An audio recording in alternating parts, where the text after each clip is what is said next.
तो आज के इस वीडियो में हम लोग लाइटनिंग मैकेनिज्म के बारे में समझेंगे और लाइटनिंग मैकेनिज्म के साथ साथ हम लोग इस बात को भी समझेंगे कि इससे प्रोटेक्शन के लिए हम लोग अपने ट्रांसमिशन लाइन या फिर जो भी इक्विपमेंट्स हैं सभी चीज़ों के लिए हम लोग क्या करते हैं।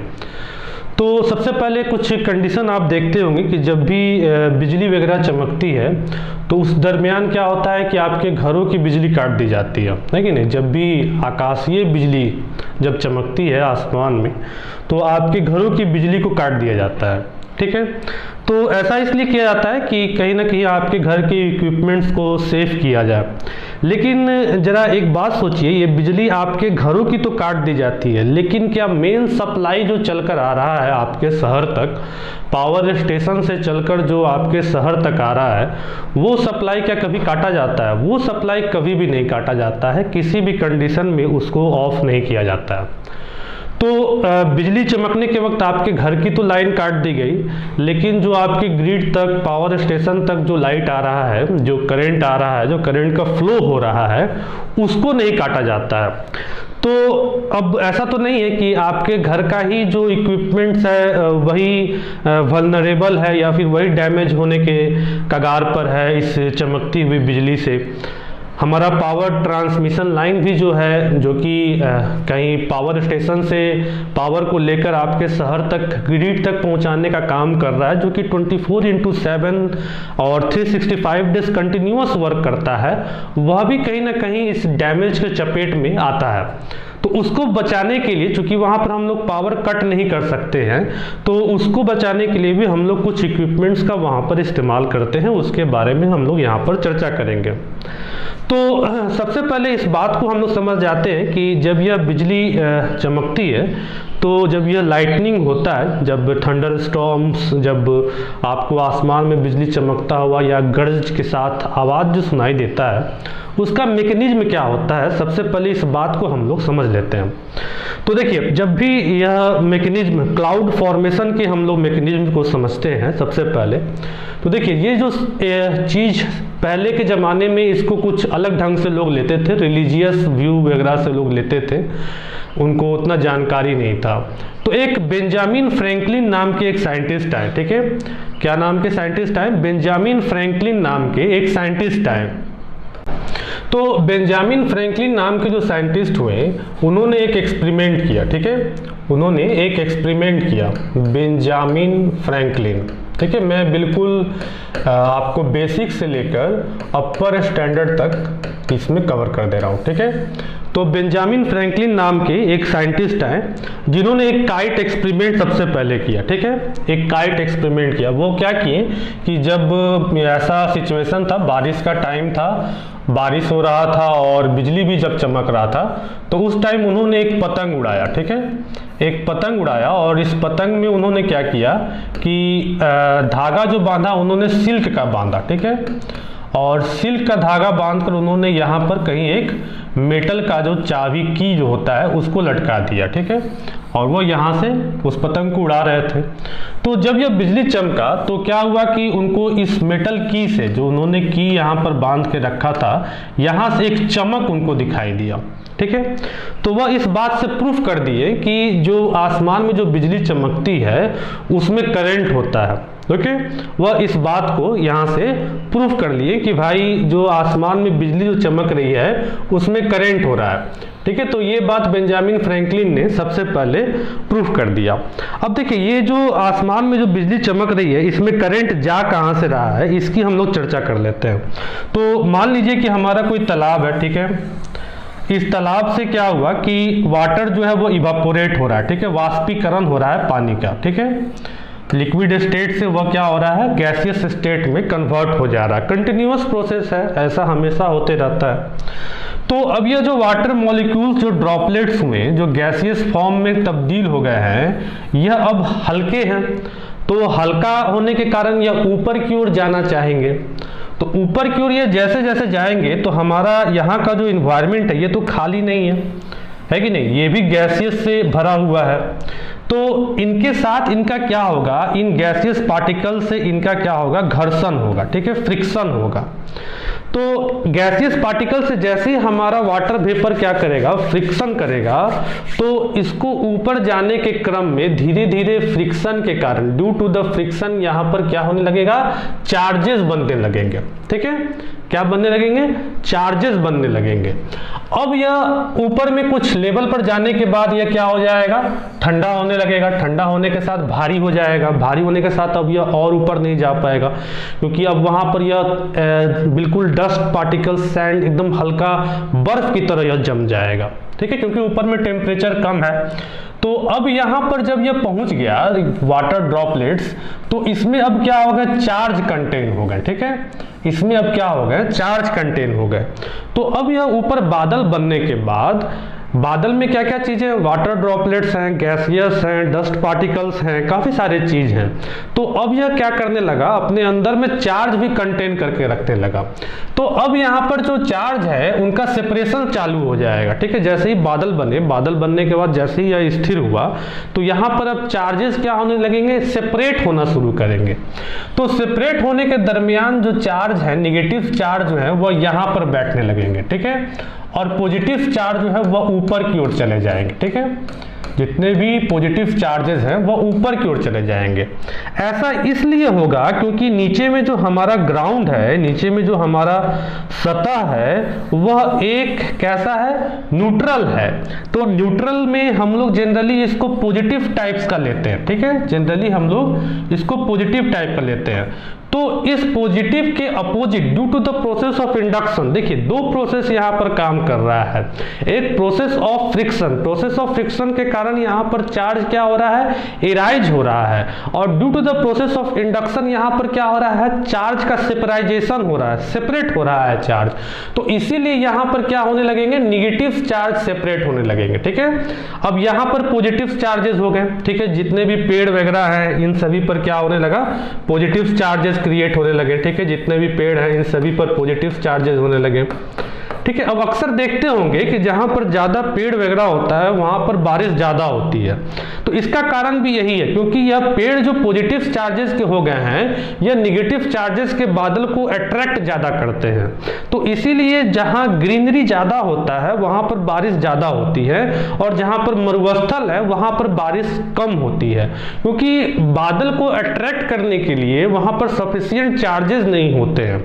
जबकि ग्रीन जगहों पर क्या होता है, बादल को अट्रैक्ट करने के लिए सफिशिएंट चार्ज होते हैं, जो कि बादल को अट्रैक्ट करके होल्ड करके रखे रहता है, पकड़ के रखे रहता है। तो ये जितने भी पेड़ वगैरह हो गए, पेड़ हो गए, घर हो गए, ये सभी चीजें क्या हो गए, पॉजिटिव्स के होने लगे। अब आप बोलिए कि घर भी तो पकड़ कर रखेगा, तो घर के पास उतना ज्यादा पकड़ने का नहीं क्वालिटी है जितना पेड़ के पास पकड़ने का क्वालिटी है बादल को।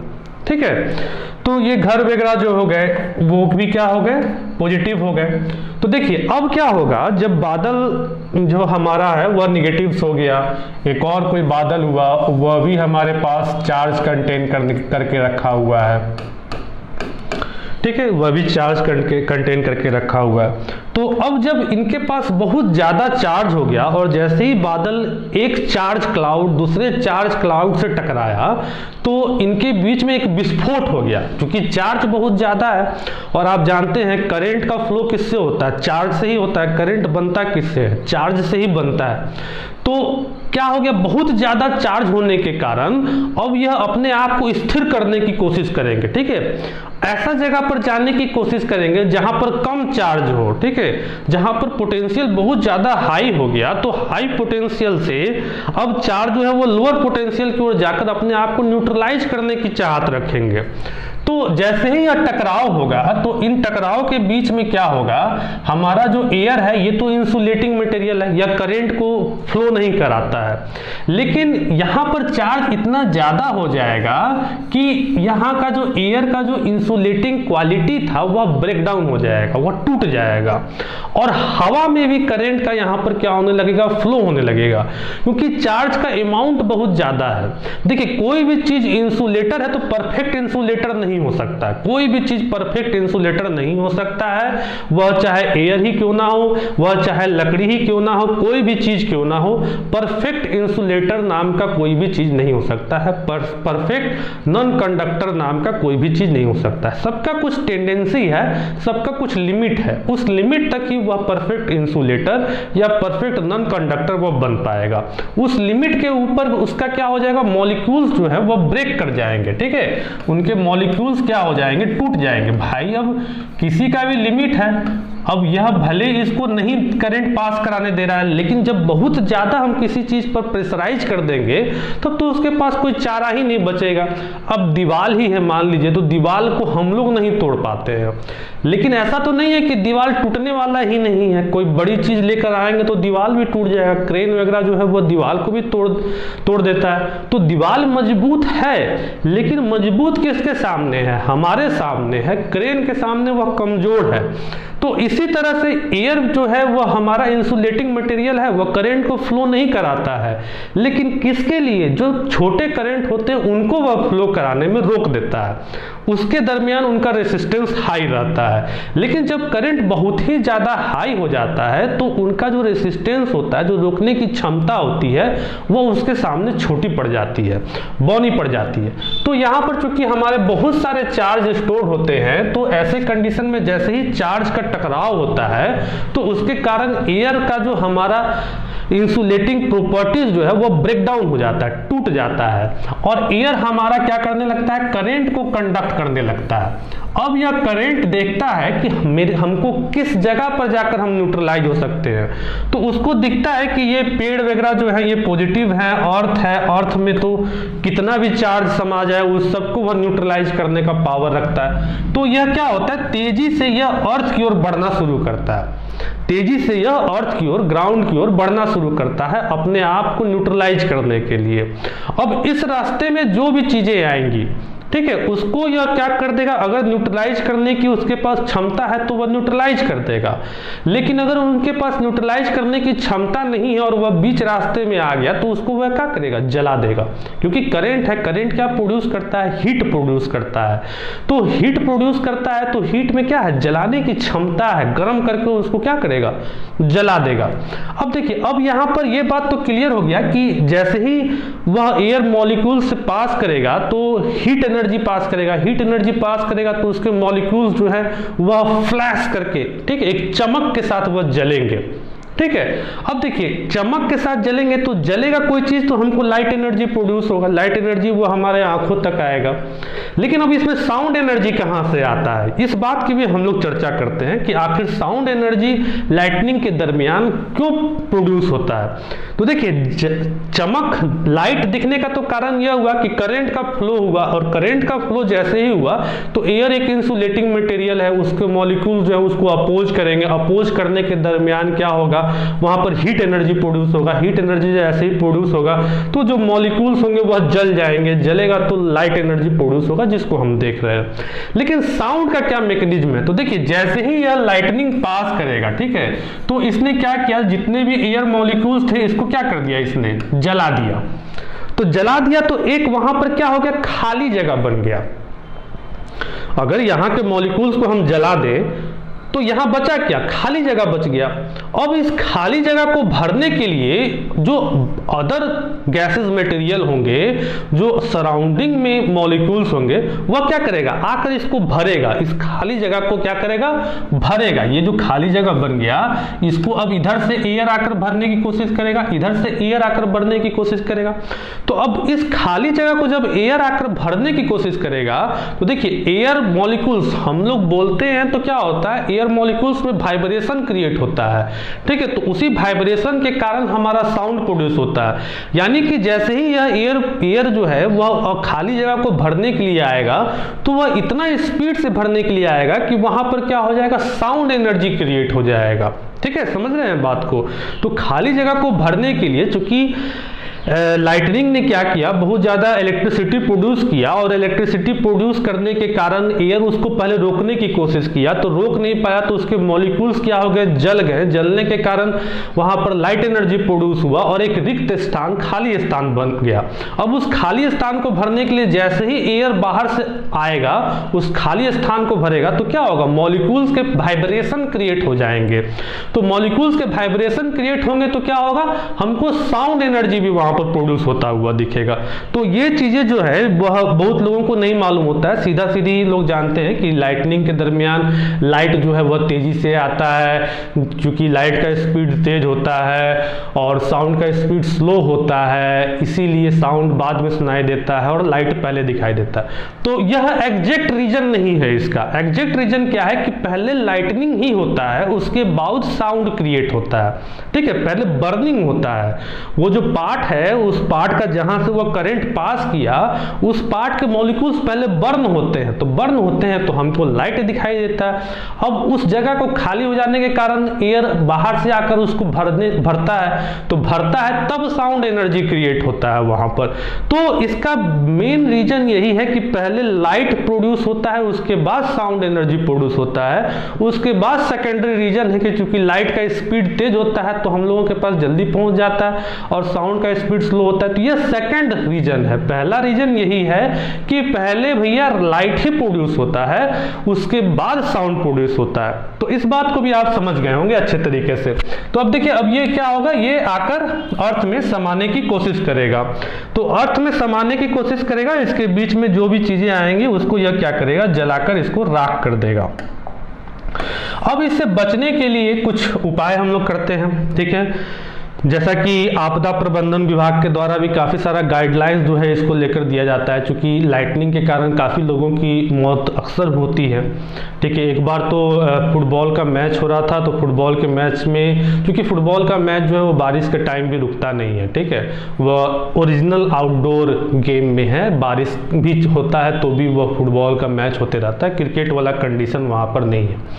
तो क्या हुआ था कि एक बार फुटबॉल का मैच हो रहा था, और फुटबॉल के मैच के दरमियान क्या हुआ कि बिजली चमकी और काफ़ी सारे वहाँ पर जो खिलाड़ी थे वो लोग मर गए। ठीक है, तो इसका कारण क्या है कि जब हमारा शरीर वगैरह जब भीग जाता है और हम लोग अर्थ से लगे हुए होते हैं, तो हम लोग भी पॉजिटिव चार्ज के बन जाते हैं, तो हम लोग अट्रैक्ट कर लेते हैं उस निगेटिव वेव जो चलकर आ रहा है, इलेक्ट्रिसिटी जो इलेक्ट्रॉन्स, भारी इलेक्ट्रॉन्स का एनर्जी लेकर चला हुआ है, वह पॉजिटिव की ओर जाना चाहता है, तो हम लोग उससे क्या हो जाते हैं, प्रून हो जाते हैं और जल्दी अफेक्टेड हो जाते हैं। तो इससे बचाव का काफ़ी सारे चीज़ें दी जाती हैं कि बचाव के वक्त आप क्या करें, अगर किसी लोहे वगैरह के घर वगैरह शेल्टर में है तो आप उससे दूर चले जाएं, किसी खाली मैदान में चले जाएं। खाली मैदान में भी लेकिन अगर आप हैं तो ऐसे कान बंद करके और ऐसे बिल्कुल ज़मीन में लेट जाएं। ठीक है, तो इस तरह की काफ़ी चीज़ें बोली जाती हैं। किसी लोहे के खंभे के पास नहीं खड़ा हूँ, या फिर बारिश हो रहा है, बादल भी चमक रहा है, तो छाता लेकर नहीं पकड़े, क्योंकि छाता के ऊपर में टिप लगा हुआ है तो वह क्या करेगा, अट्रैक्ट कर लेगा। तो देखिए, यहीं पर अरेस्टर का भी एक यहाँ पर जिक्र मैं कर देता हूँ कि लाइटनिंग से बचाने के लिए हम लोग अरेस्टर का इस्तेमाल करते हैं। जितने भी बड़े बिल्डिंग्स हैं, जितने भी बड़े ब्लॉक्स हैं, उनमें हम लोग क्या करते हैं, एक तड़क चालिका अरेस्टर का हम लोग इस्तेमाल करते हैं। इस टॉप पर हम लोग क्या करते हैं, कुछ लोहा का बना हुआ, ठीक है, कंडक्टिंग मटेरियल का बना हुआ हम लोग टावर खड़ा कर देते हैं। टावर को हम लोग क्या करते हैं, ये टावर को बिल्डिंग में नहीं अटैच करके रखेंगे। ठीक है, टावर को सेपरेटली ग्राउंड से अटैच करके रखेंगे, वरना पता चला कि टावर जो है वह बिजली को अट्रैक्ट किया और बिल्डिंग को जला दिया। ठीक है, बल्कि ज़्यादा डैमेज कर देगा। तो इसको सेपरेटली हम लोग बिल्डिंग से अलग करके हम लोग सेपरेटली क्या करते हैं, ग्राउंड से कनेक्ट करके रखते हैं कि जैसे ही बिजली चमकेगा तो ये अट्रैक्ट करके इसको क्या कर देगा, सेफली इसको अंदर भेज देगा। इधर का जो हमारा पार्ट्स है वह सब क्या रहेगा, सिक्योर रहेगा। ठीक है, तो इसको हम लोग लाइटनिंग अरेस्टर कहते हैं, तड़क चालिका कहते हैं। वहीं पर कार वगैरह में भी आप देखते होंगे कि कार में रहने के लिए जनरली जो इंस्ट्रक्शन दिया जाता है कि अगर आप कार में हैं तो आप कार में सेफ रहें, बस में हैं तो आप बस में ही रहें, इससे आपको निकलने की ज़रूरत नहीं है। क्योंकि यहाँ पर क्या होता है, एक सील्डिंग प्रोसेस का काम चलता हुआ रहता है, इलेक्ट्रोस्टैटिक सील्डिंग प्रोसेस यहाँ पर काम करते हुए रहता है। तो इलेक्ट्रोस्टैटिक सील्डिंग प्रोसेस में क्या होता है कि जब कभी भी बिजली चमकता है तो बिजली जब ऐसे कार पर पर गिरा, आप कार के अंदर बैठे हुए हैं, तो यह लोहा वाला मटेरियल से वह पास कर जाएगा, ठीक है, वो यह लोहा वाला जो मटेरियल है उससे पास कर जाएगा और आप अंदर में बिल्कुल सील्ड एकदम सेफ रहेंगे। इसको हम लोग इलेक्ट्रोस्टैटिक शील्डिंग कहते हैं, ठीक है। तो इस तरह के काफ़ी सारे मैकेनिज्म जो हैं यहाँ पर देखने के लिए मिलते हैं। खैर हम लोग बात कर रहे थे कि हम लोग अपने जब बिजली चमका तो बिजली चमकने के दरमियान हम लोग इन घरों का तो बिजली काट दिए, ठीक है, इन घरों का तो हम लोग बिजली काट दी, लेकिन इन शहर में जो बिजली चलकर आ रहा है उसकी बिजली तो हम लोग कभी नहीं काटते हैं। तो इसके लिए हम लोग क्या करते हैं, इसके लिए हम लोग अपने टावर में कुछ इक्विपमेंट्स को हम लोग लगा कर रखते हैं, ठीक है। जैसे कि देखिए यह टावर हुआ, ठीक है, इस टावर में देखेंगे, इस टावर में ये टावर है हमारा, ठीक है, ये टावर का क्रॉस आर्म है और इस इंसुलेटर के मदद से हम लोगों ने अपने लाइव वायर को बांध के रखा है, ठीक है। ये लाइव वायर हमारे जो है इस इंसुलेटर के मदद से जा रहे हैं। लेकिन यहाँ पर टॉप पर भी हम लोग क्या करते हैं, एक वायर बांध कर रखते हैं। देखिए ये टावर है, ये टावर के टॉप पर भी हम लोगों ने क्या किया है, एक वायर को हम लोगों ने बांध कर रखा है, ठीक है। बाकी बिजली जो है वह इधर से जा रही है और इधर से जा रही है, इन सभी से वो बिजली जो है वह जा रही है, ठीक है। इस टॉप पर हम लोग क्या करते हैं, एक वायर बांध कर रख देते हैं। अब इस टॉप के वायर को हम लोग क्या करते हैं, ग्राउंड कर देते हैं, ठीक है, इसको हम लोग क्या कर देते हैं, ग्राउंड कर देते हैं। क्योंकि देखिए यहाँ की बिजली हम लोग कभी कट नहीं करते, कभी भी कट नहीं करते। हम लोग डिस्ट्रीब्यूशन सेक्टर में बिजली को काटते हैं, लेकिन हम लोग ट्रांसमिशन सेक्टर में बिजली को नहीं कट करते हैं। तो अब जब भी बिजली चमकेगा तो सबसे पहले उसको कौन मिलेगा, सबसे टॉप पर हम लोगों ने बांध कर रखा है, तो सबसे टॉप पर सबसे पहले उसको कौन मिलेगा, सबसे पहले उसको ये वायर मिलेगा जो कि जीरो है, ग्राउंड से कनेक्टेड है। तो उसको लगेगा कि भैया ये रास्ता आसान है, इससे हम क्या करें, निकल जाते हैं, ठीक है, इससे हम निकल जाते हैं। तो वह आसानी से निकल जाएगा और हमारे ये सभी जो सेक्टर है वह बच जाएंगे।